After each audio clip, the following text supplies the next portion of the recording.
Tiago, capítulo de número 2, versos de 14 a 16.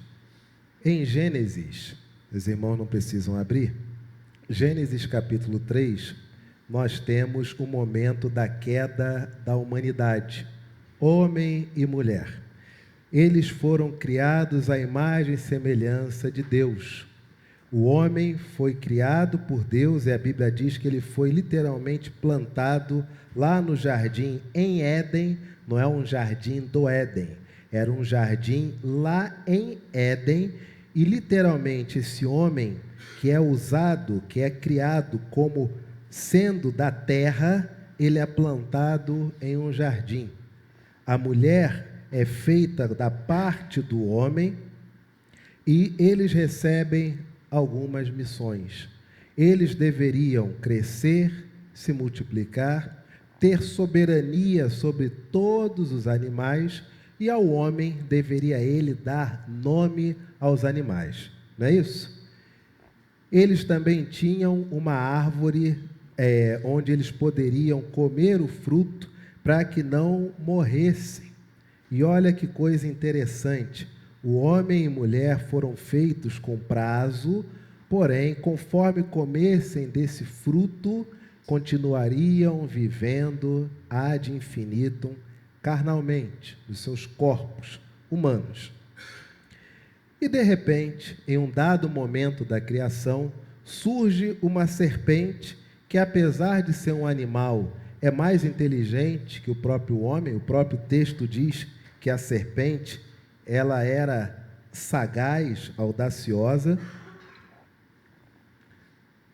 E essa serpente diz para o homem, para Eva, que ela deveria comer daquele fruto, um outro fruto de uma outra árvore que Deus disse que era proibido.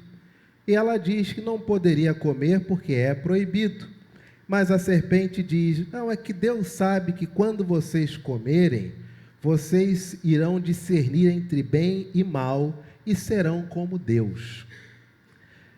Ela come, entrega para o Adão, que também come, e a Bíblia diz que a primeira coisa que eles reparam após comer é que eles estavam o quê? Nus. Pergunto para você nessa manhã, qual é o problema de discernir entre o bem e o mal? Não é isso que nós fazemos com nossos filhos, por exemplo? Eles discernirem entre bem e mal?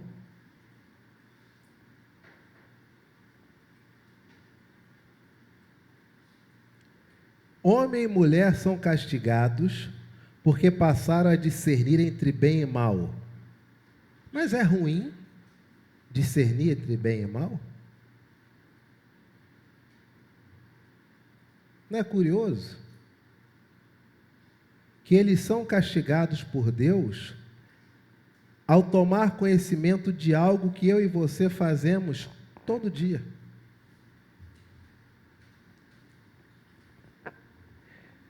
Eles receberam uma missão: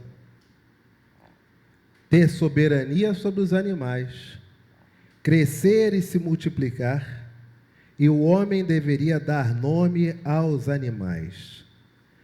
Homem e mulher, antes do pecado original, eles sabiam apenas discernir entre verdadeiro e falso. É animal? Verdadeiro. Uma árvore é animal? Não, é falso. Uma planta, um animal é uma planta? Falso. Animal é animal. Planta é animal? Não, planta é planta. Planta é planta? Verdadeiro. Só isso eles sabiam fazer. Verdadeiro e falso.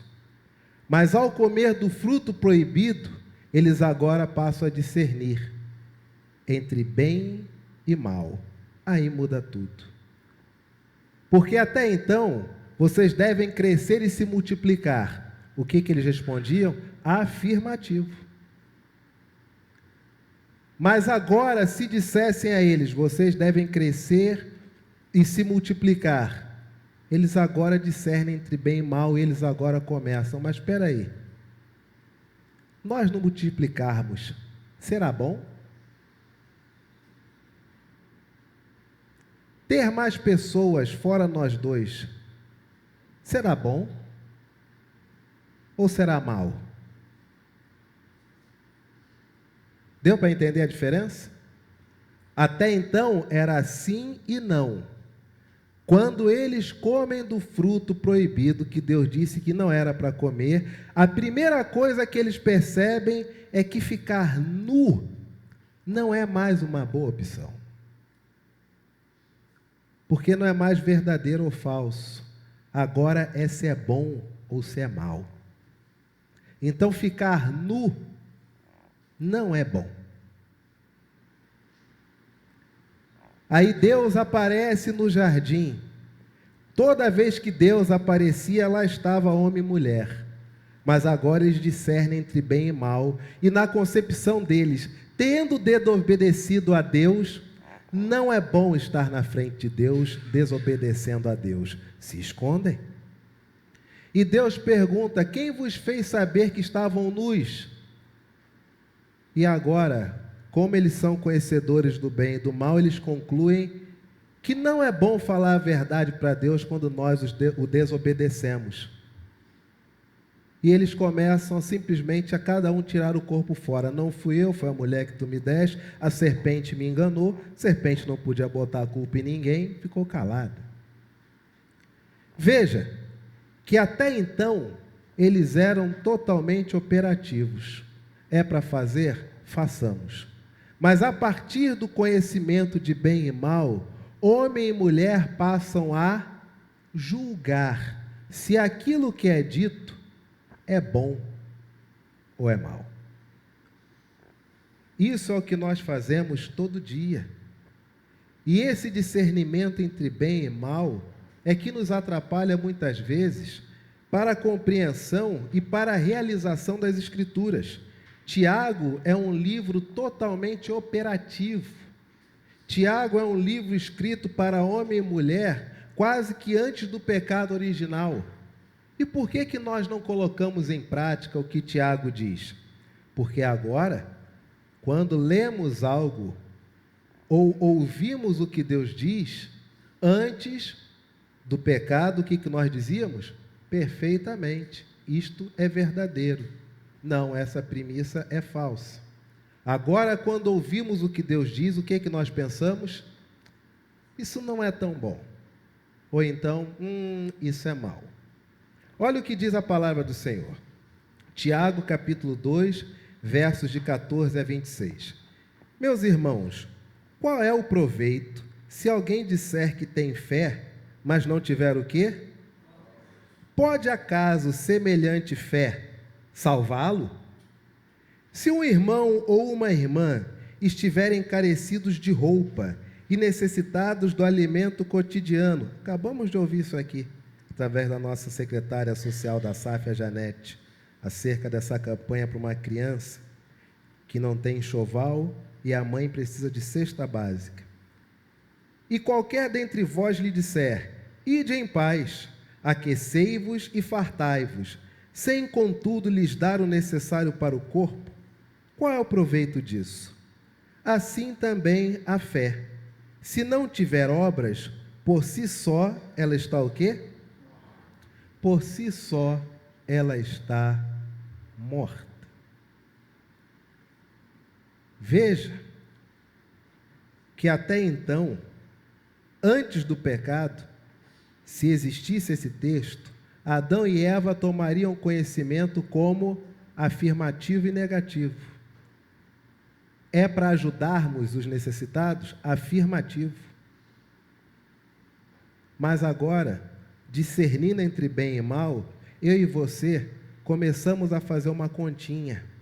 Até que ponto ajudar vai fazer bem para a pessoa e até o quanto que eu posso ajudar que não faça mal para mim. Percebe? A palavra do Senhor ainda diz: mas alguém te dirá: tu tens fé e eu tenho obras.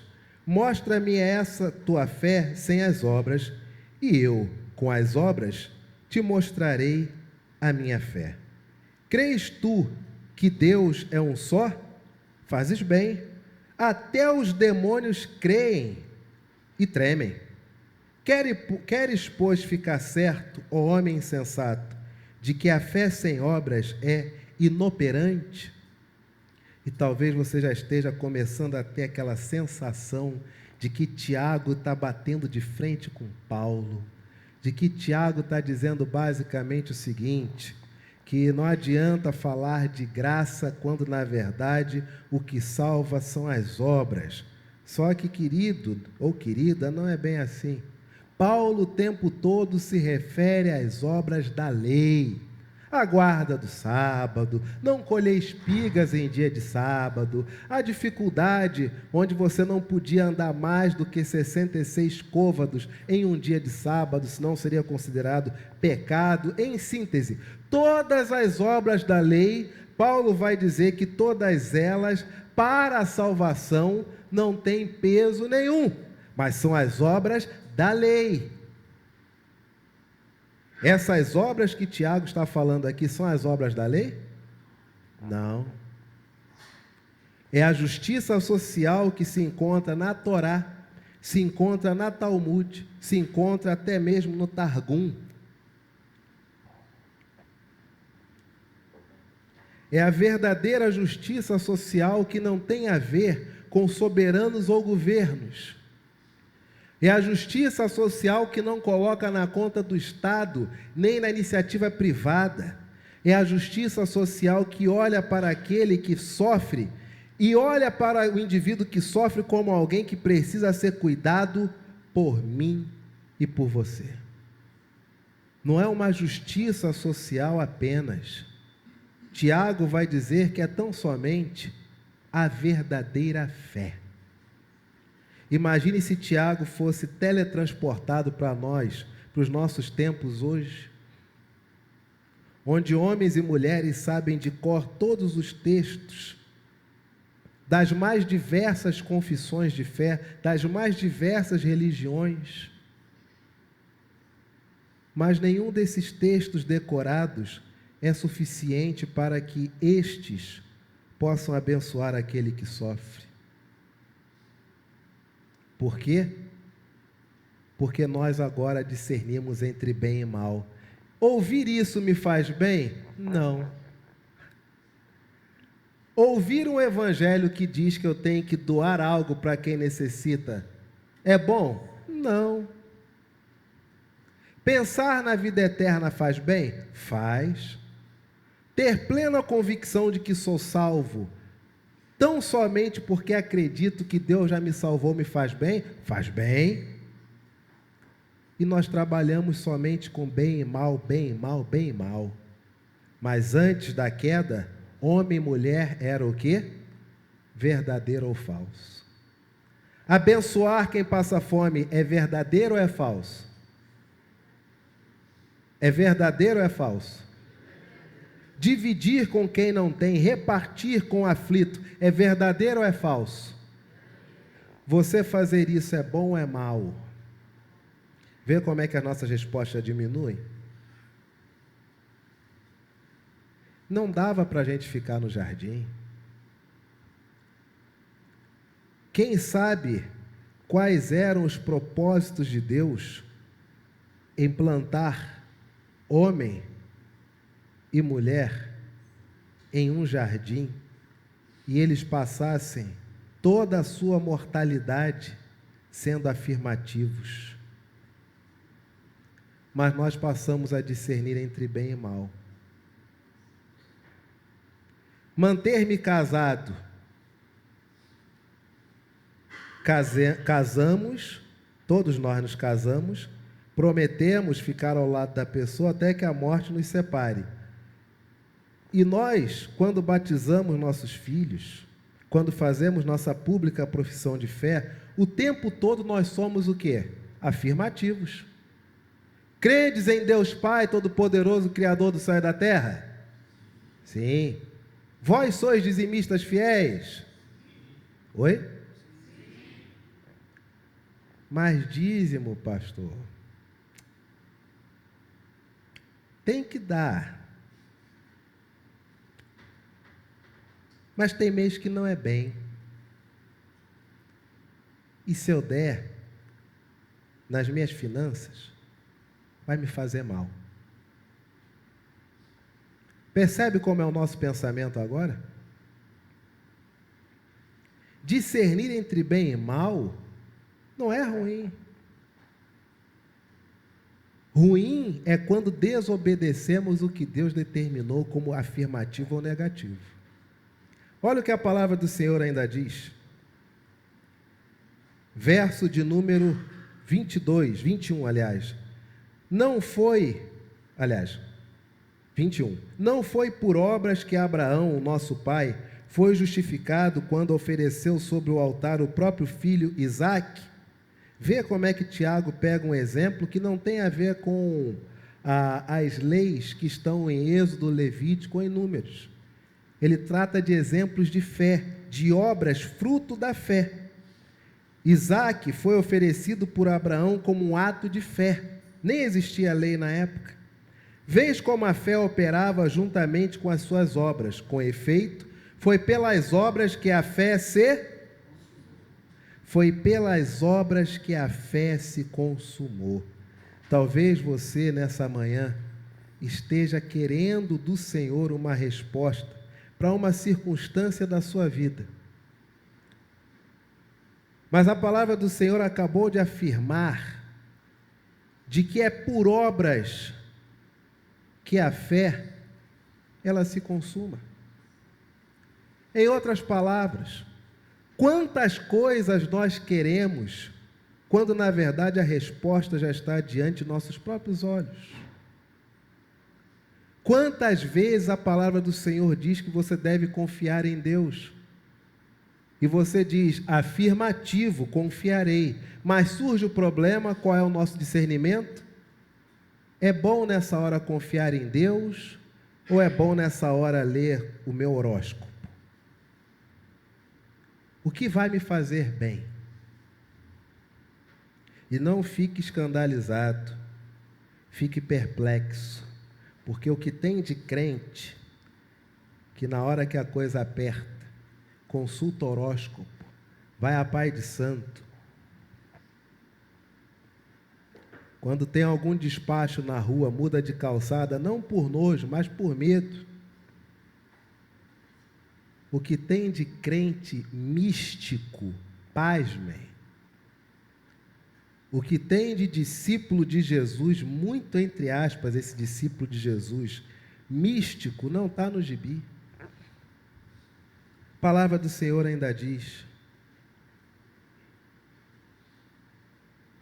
e se cumpriu a Escritura, verso 23, a qual diz: ora, Abraão creu em Deus, e isso lhe foi imputado para a justiça, e foi chamado amigo de Deus. Verificais que uma pessoa é justificada por obras, e não por fé somente. De igual modo, não foi também justificada por obras a meretriz Raabe, quando acolheu os missionários e o fez partir por outro caminho? Estavam aqueles espias adentrando aquela terra, eram procurados como estrangeiros, e Raabe, a meretriz, os coloca dentro de casa e diz: nós sabemos quem vocês são. Já chegam os boatos de que vocês são o povo que ultrapassou o Mar Vermelho, vocês são o povo protegido por uma divindade ao qual todos devem adorar. Eu peço a vocês que quando vocês tomarem a cidade, por favor, mantenham a minha casa e a casa de meu pai. E os espias dizem: juramos por nossa própria vida, que se você nos acolher agora, nenhum mal acontecerá a vocês, quando nós tomarmos essa cidade que o Senhor prometeu para nós. Agora, já pensou se Raabe olha para aqueles espias e já pensou se ela faz como nós talvez faríamos hoje? Vou orar por vocês, e não posso gritar, né? Vou orar por vocês. Quantas vezes vou orar por vocês é a mesma coisa que lavar as mãos de maneira crente? Quantas vezes vou orar por você é a mesma coisa que dizer, fica bem. Se você soubesse ficar bem, você já estava bem, né? Queridos, nós somos o povo que crê na palavra do Senhor. E por que tanta ansiedade no meio do povo de Deus?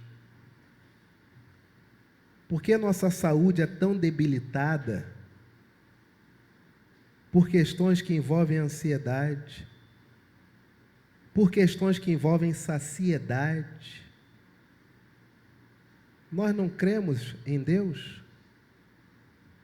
Mas veja que a palavra do Senhor diz, verso 26, porque assim como o corpo sem espírito é morto, assim também a fé sem obras é o quê? Em outras palavras, o autor diz que uma fé que não se traduz na realidade, ela é o quê? Inútil, ela é morta, ela é nula, ela é vã. Você diz que Deus é Deus que perdoa pecados, mas está você há 15, 20 anos chateado com alguém, amigo. Você diz que Deus não se lembra dos seus pecados, mas você lembra direitinho quem te fez mal, amigo. O tempo todo nós dizemos que o Senhor é tudo para nós. Se você pergunta para um cristão, o que Deus é para você? A primeira resposta, Deus é tudo. No entanto, o indivíduo se encontra triste, depressivo, melancólico, insaciável, ou seja, ele precisa consumir todo tipo de comida para tentar se manter saciado, mas aquela comida logo após é digerida, absorvida, e o que não presta é jogado fora, ele se sente vazio, ele volta a ingerir mais coisas. Veja que Tiago diz, uma coisa é você dizer que crê, mas se suas obras, elas não traduzem o que você crê, então tudo isso é inútil, é nulo, é vão. É como o indivíduo que diz que crê nas Escrituras, mas durante o seu cotidiano ele é imbuído de todas as pautas que nada tem a ver com as Escrituras. E entenda, não tem a ver com pautas sociais, de liberdade como cidadão, não. Mas tem a ver com pautas que, à luz da Escritura, todos os textos são vexatoriamente contrários. A palavra do Senhor ainda nos diz, leiamos todos o verso de número 26, porque assim como o corpo sem espírito é morto, assim também a fé sem obras é... Verso de número 17, leiamos, assim também a fé, se não tiver obras, por si só está... Abra sua Bíblia, Lucas capítulo 7, versos 17 a 23. Evangelho de Lucas capítulo 7, versos de 17 a 23.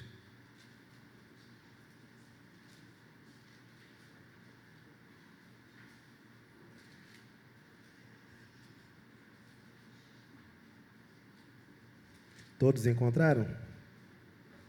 Lucas 7, 17 a 23. Amém, igreja? Amém. A palavra do Senhor diz, esta notícia, qual notícia? A ressurreição do filho da viúva de Naim. Essa notícia, a respeito dele, divulgou-se por toda a Judéia e por toda a circunvizinhança. Todas essas coisas foram referidas a quem? Pelos seus. E João, chamando 2 deles, enviou-os ao Senhor para perguntar, és tu aquele que estava para vir, ou havemos de esperar outro? Em outras palavras, vem cá, está tudo muito bom, está tudo muito bem, mas e aí? E aí?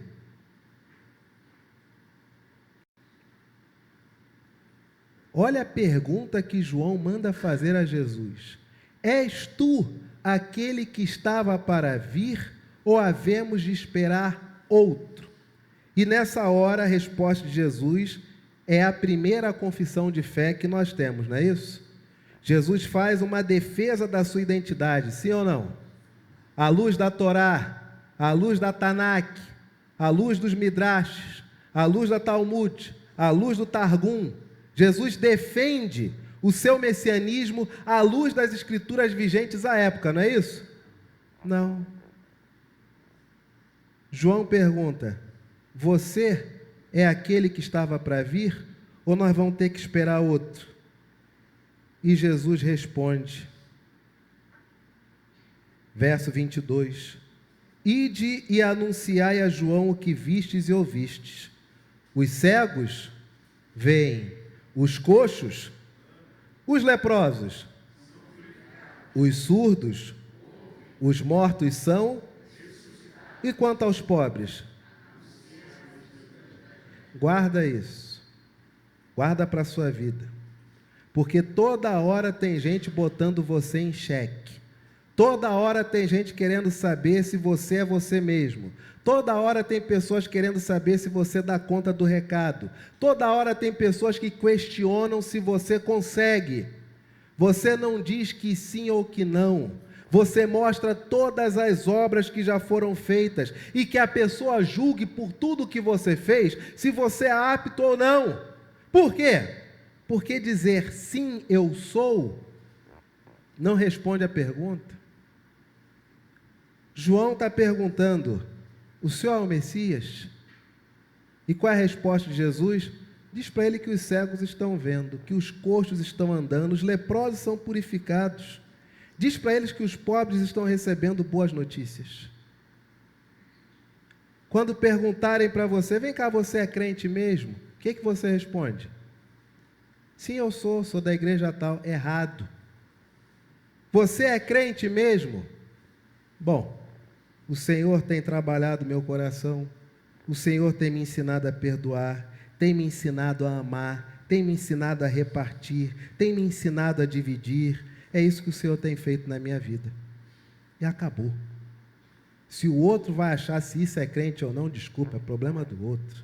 Aliás, diga-se de passagem, igreja, metade das neuroses que nós temos na nossa mente é problema dos outros que a gente compra para a gente, tá? Se você for ver bem as coisas que você tem que resolver na tua vida, elas são muito simples. É agendar exame, é marcar para conversar com alguém, pedir perdão, é tudo afirmativo negativo. Os problemas dos outros é que nós somos imbuídos a julgar se é bem ou mal, aí mela o nosso meio de campo todinho. Verdade ou mentira? Queridos, a palavra do Senhor é bem clara. A palavra do Senhor é contundente. Porque assim como o corpo sem o espírito está morto, assim também a fé sem obras é morta. Me lembro que certa vez pregando em uma igreja, o pastor chamou-me num canto antes de começar o culto e me disse o seguinte: Anderson, você vai pregar, mas você não estranhe se eu sair no meio do sermão. Eu falei, não, nem vou estranhar, até normal, às vezes é ruim. Ele, não estranhe, porque morreu a mãe de uma pessoa aqui da igreja e eu vou ter que fazer o ofício fúnebre. E como é longe, eu vou ter que fazer sozinho. Falei, perfeito, reverendo, deixa comigo, não vou estranhar. E durante o sermão que era nesse texto, eu citei o exemplo em tempo real, igreja lotada, os crentes tudo já pensando onde é que vão gastar um dinheiro no almoço, ou alguns pensando dos bons tempos que tinham dinheiro para comer fora depois do culto, pensando no frango que vai comprar, pensando nos compromissos que vão fazer. E eu citei o exemplo, o pastor disse que vai sair daqui sozinho, porque vai fazer um sepultamento. Que domingo, que dia do Senhor é esse, onde um homem de Deus tem que sair sozinho, para estar com quem chora, e a igreja se preocupa com o que vai comer, com o que vai vestir, com o que vai beber. Que domingo é esse? O que é o dia do Senhor? A fé sem obras, ela é morta. É um teatro de marionetes, um teatro de variedades, uma revista eletrônica dominical. E aí o pastor, quando ouviu isso, ele deve ter pensado, né? Bom, já que citou esse exemplo, é melhor eu ficar por aqui, porque com certeza a chaleira vai esquentar daqui a pouco. E passado muito tempo, a gente se encontra no presbitério. Oh, como é que vai? Tudo bem? Ele, olha, eu queria te agradecer. Eu falei, pelo quê? Rapaz, aquele dia a igreja foi quase toda no sepultamento da mãe de fulano. Queria te agradecer, porque fulano estava há muito tempo em crise de fé e ninguém sabia. Eu estava tratando em gabinete pastoral. Mas, aquele dia, ver a igreja toda em peso ao lado dele foi tão importante, ele foi tão resgatador, que ele está totalmente integrado à igreja. Queridos, a fé sem obras, ela é o quê? Isso aqui é um pedaço de plástico. Isso aqui, ó, branquinho, sagola clerical, é um plástico.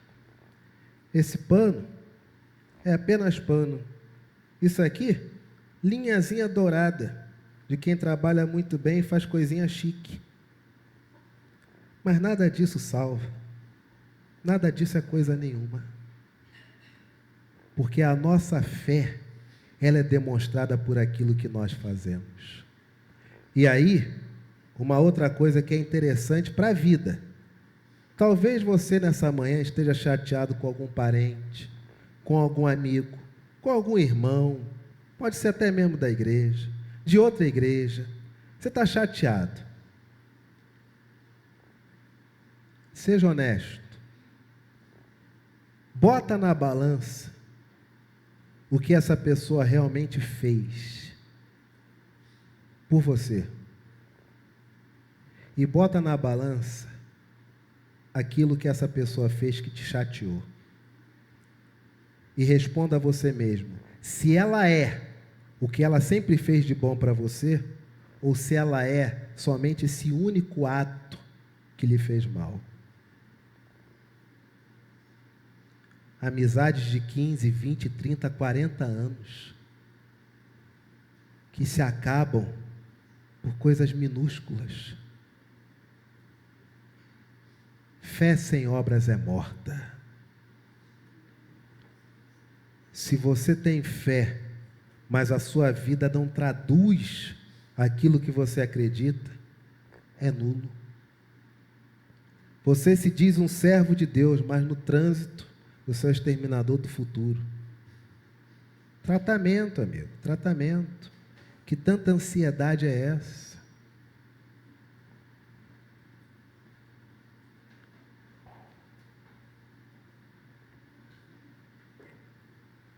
Você diz que em Deus se encontra plena, mas não quer abrir todo o seu coração para tratar várias áreas da vida à luz do Evangelho. A fé, ela só é completa com obras. Fé sem obras é ilusão. Nós temos aqui um exemplo. Tivemos, aliás, aqui nessa manhã, um exemplo de fé com obras. A Ana Luz veio, trouxe o livrinho para doar para o berçário. Podia ter imaginado, a igreja tem dinheiro. O que é o meu livrinho usado perto do que a igreja pode comprar? Mas ela trouxe. Falou comigo no ouvido. Pastor quer carro de som e falou para todo mundo. Três já se beneficiaram. 3 bebezinhos aqui nessa manhã, que só de ver o livrinho com os bichinhos ali nos dedos, nas luvinhas do livrinho, já ficaram encantados.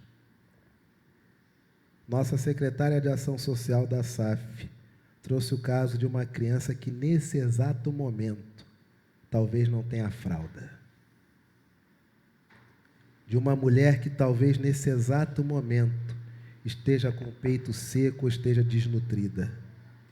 Não é possível que nesta manhã essas pessoas não receberão ajuda da Igreja Presbiteriana da Tijuca. Porque se não ajudarmos, é nulo tudo o que aconteceu nessa manhã. É apenas um teatro de variedades, um show de vaidades, uma egolatria conduzida por uma liturgia.